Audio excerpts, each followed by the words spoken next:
The other thing that I want us to do is working on chatting, okay? So if I go to here to doctors and click on Sarakim, for example, and click on this message, I want us to be directed to sending this person a message.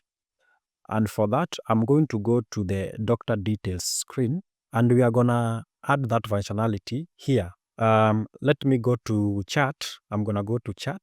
In the screens, I'm going to add another file, which I'm gonna call conversation.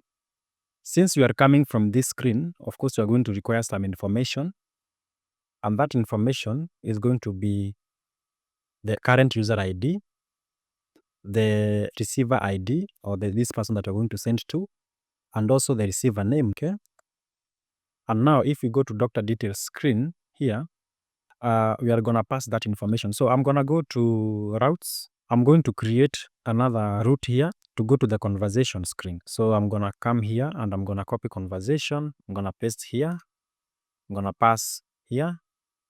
And here, remember you are sending three different strings, okay? So in the routes, we cannot just create three different screens and try to send here. What we are gonna do is that I want us to create a class that is going to help us handle passing all these strings. And for that, I'm going to go to chat once again. Inside the domain, I'm going to create a class, conversation args, and of course, I'm gonna need to create a constructor. So we can go back to routes, and now here we can say final args equals state.extra as conversation args. And now inside here, we are going to pass current user ID equals to args.current user ID. I can import this and I can say receiver ID equals to args.receiver ID. And of course, I can say a receiver name equals to args.receiver name. When I come here to conversation details, doctor details, sorry, I can say context dot push named app routes conversation dot name, and extra is going to be conversation args. Current user ID as a current user ID, receiver ID is widget.doctor.user ID, and receiver name is widget.doctor.name. So I need to import this conversation args class like that. I need to restart it because I have edited the routes. So now if I click on Sarakim, for example, and click on message, so in the conversation screen, once we navigate to the conversation screen, the one that I cannot for whatever reason, we are first of all going to load the previous chat, okay? And then at the bottom there, we are going to have a button to send another message. Since you are going to send another message, you are going to have a message controller, a text editing controller, and which we are going to dispose. Maybe before we continue with this conversation screen, so we have chats and we have the individual messages, okay? So chats are the one that are going to appear. So if I can show the image, so these are chats. So these are different chat, of course. So the messages are gonna be like this. So if like I chat with Anna and now click on that chat, then the conversation screen is gonna be like this. I'm gonna go to domain and I'm going to create a new class. This class is the chat class, okay? And every chat, so this is class chat. Each chat has a chat ID, at a last message, the time, and user IDs, okay? As you can see here, so this chat, or this is a chat, it has a chat ID, of course. It's gonna have user ID so that you can be able to display this image, and also that like your name is going to have the time, okay? So this time here, and this is going to have the last message, like this one, book today. We are going to have message. So every message is also going to have its own special properties. So message, and every message is going to have a chat ID. So the chat ID in which that message belongs to is going to have a message ID, a sender ID, receiver ID, the time, and also the message. Okay.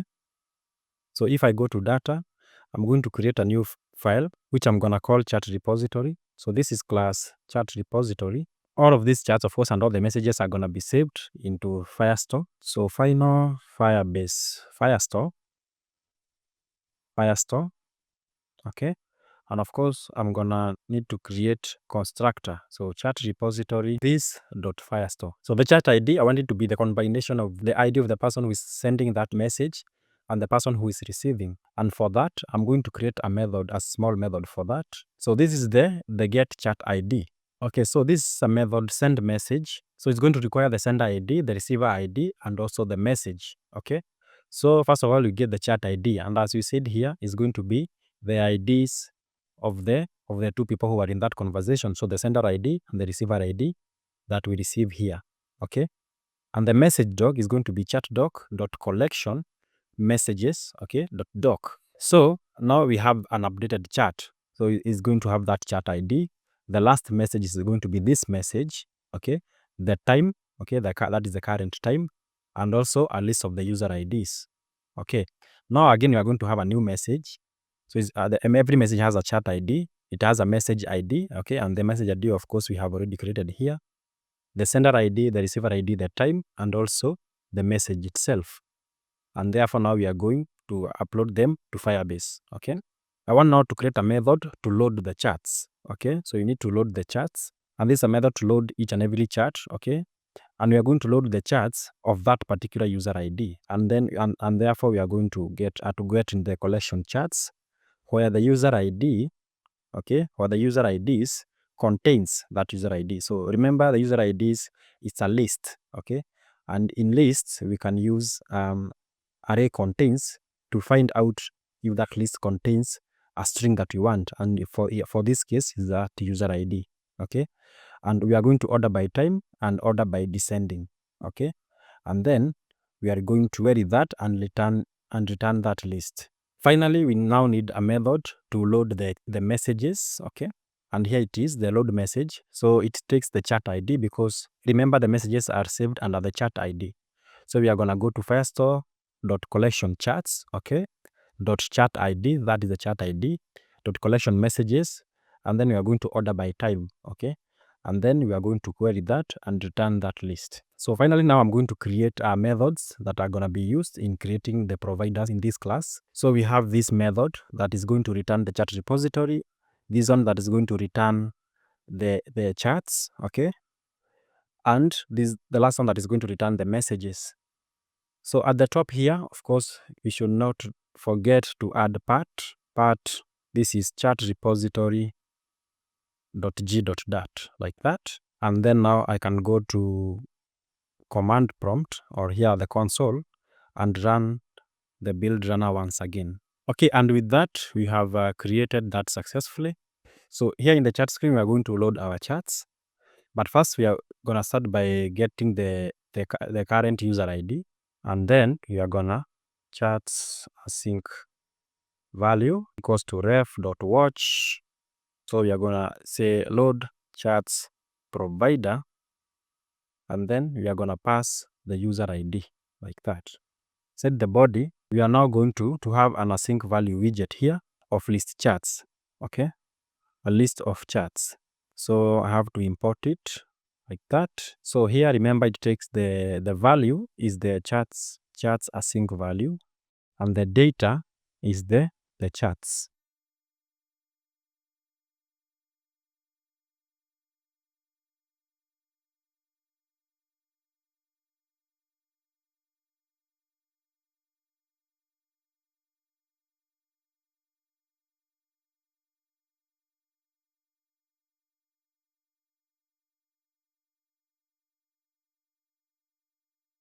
So of course, I need to go to widgets and going to create a chat item.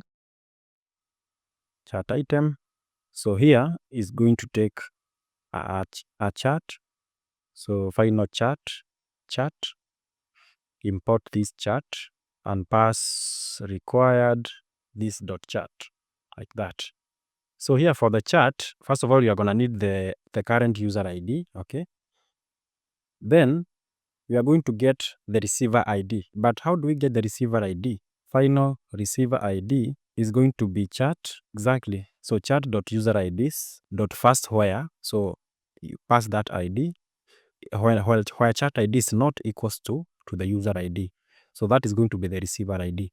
Because remember, when you are saving the chat ID The chat ID is a combination of the receiver ID and the chat ID. Okay. So final user data async. So remember now here you want to get that information of this person. Okay. You want to get the information of this person here and the name, of course. So user data async is equals to ref.watch load user information provider, passing the, now here we are going to pass the receiver ID like that. Now here we are going to return an async value widget. The value is the user data async. The data is going to be the user data. Remember, if we want now to move from the chat screen, now if we tap on one of these, we should be directed to this conversation screen. Okay, so this is the conversation screen that we should go. And remember, the conversation screen, we need to pass some things. We need to pass the receiver name, the receiver ID, and also the current user ID. And that is what is happening here. So we want to go to context.pushNamed. We want to go to the conversation, okay, and we pass the extras, okay, the conversation args, the current user ID, and the receiver ID. I'm going to create a new widget here in the utils, which I'm gonna call date formatter.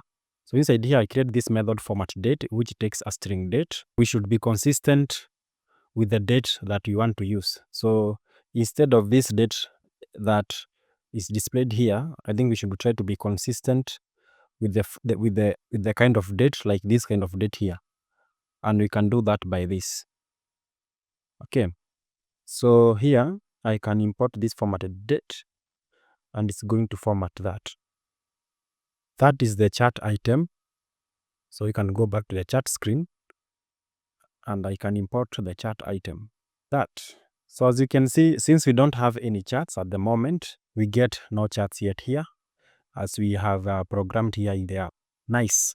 So finally, we are going to go back to the conversation screen. And now here we are going to work on how we send the message, and also how these messages are displayed, how they are formatted, how if I'm the one who is sending, they are going to appear from this side with a different background, etc. So here in the conversation screen, we are going to need to load a few things. First of all, we are going to need to load the chat ID, and you're also going to need to load the messages. So when you navigate to the chats, you want to see the previous conversation, and also now you want to send a new message.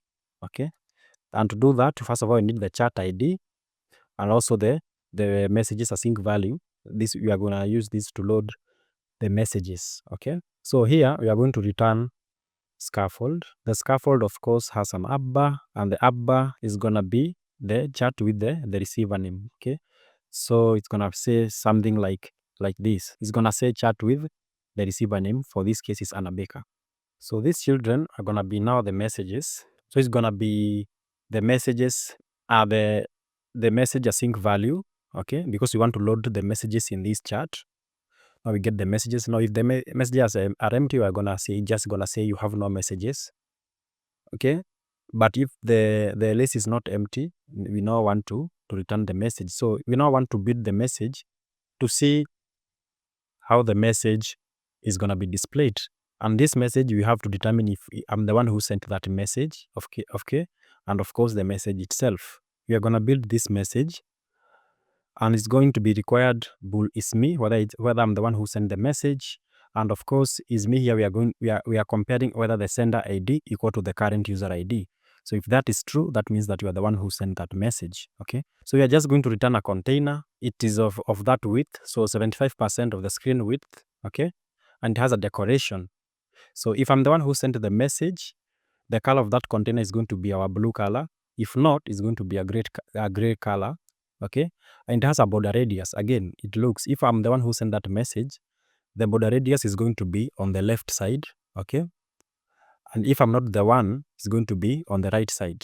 Okay, also is also going to have a padding, and that padding is going to be applied dynamically depending on whether I'm the one who sent that message or not. Okay, the child of that container is going to be a column. Okay, the first element of that column is going to be the date. Okay, so we format that date using the formatted date that I just created. Okay, and the other child of that column is going to be the message. So the message itself, the message that you sent, or the one that you have received. Okay, So that is basically the build message.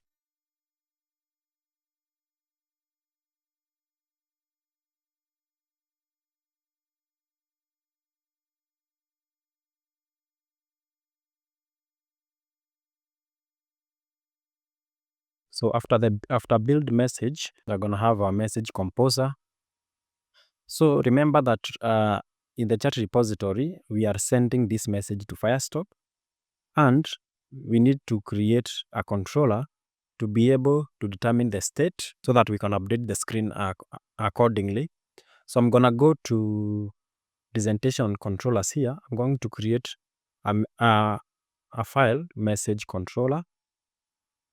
So this method send message is just going to have required the sender ID, the receiver ID, and the message itself. So I'm gonna run build runner, and that has created it for us. So here I'm going to just import the chat repository provider, dev.feed chat repository provider, like that.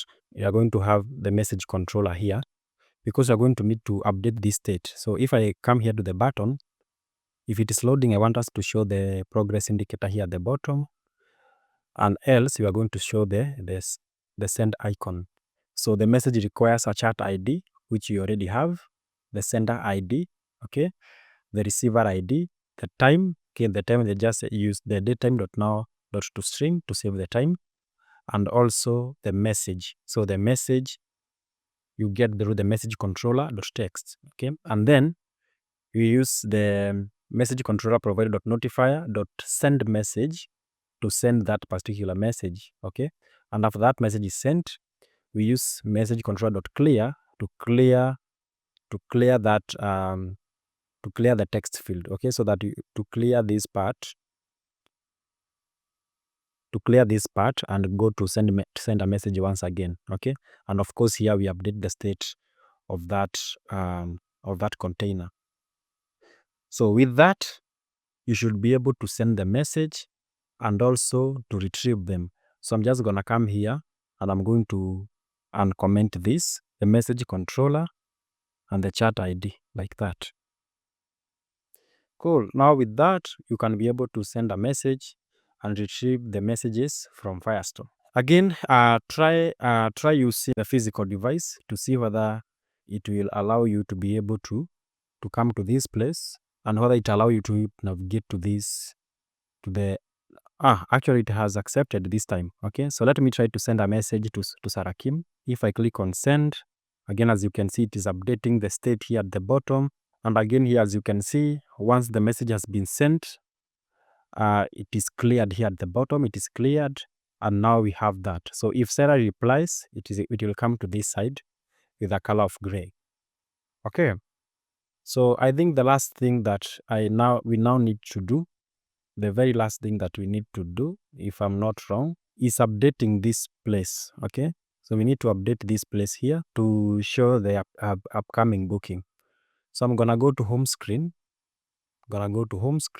Now here, we just show the container saying no upcoming booking, but we are going to create a method to try and get that. I want us to look at all the bookings and look at the one that is the soonest. The soonest one is the one that we are going to display here. Okay, so we're going to get the bookings of the current user. Okay, like that, and then we are gonna get the time. So we are gonna use the Intel package here to get the date and to get the time, and then we are gonna create the method here that is going to utilize this. Okay, so that is the method to get the upcoming booking. So it's going to take a list of all the bookings, and then it compares the date and time of those bookings, and then it's going to return the soonest booking. Okay, so this is going to be a booking, so the latest booking. So it's going to compare the date and time of all those bookings in that list, and then it's going to return the one that is the soonest. Okay, now of course, instead of returning just the container, we want us to return the soonest booking. So here, after the text, your upcoming booking, so the next element in that column is going to be an async value widget, which is going to take the booking. The value is the bookings async value, and the data is going to be bookings. So the soonest booking is going to be get upcoming booking, and we are going to pass the list of bookings. As you can see here in the method, it is supposed to take a list of bookings, and that is exactly what we are passing here. Okay, if it's not null, we are going to fetch the details of that doctor. Okay, and we are going to return we are going to show the details of that in the upcoming booking widget. Okay, so we are going to, the date is going to be the soonest booking.date, or rather the date of that booking. The image URL is the doctor URL, the doctor name, the service that we want, maybe the eyes or ears. Okay, the time, of course, is going to be the soonest booking.time. Okay, and the icon, you can use the icons.call here. Okay, so else, if we don't have any booking, we can now use the one that we had earlier, this one, saying that we don't have any upcoming booking. If I save that, as you can see now, it's loading that, and as you can see now, we have that booking. So this is the upcoming booking. As you can see, we have many bookings, but the one that is soonest is the one that we are going to show. And that is what I'm gonna do for this video, sorry. There are many improvements that can be done in this app. It is not really complete. There are many tweaks that you can do. There are many features that you can add. But for the purposes of this tutorial, I'm just gonna leave it there. So again, remember, it takes a lot of time to create these videos, to create these tutorials. That's why I'm asking you for you to support me, so that I can continue creating this free content and helping you guys out. So for all the source code and also for the documentation of this project, you can find it in the description. Also, if you need maybe an app that you want someone to do for you, maybe it's a school project, or maybe it's an app for your business, also you can contact me. I have all my details in the description. Anyway, that's all from me today, and I'll see you in the next one. Bye.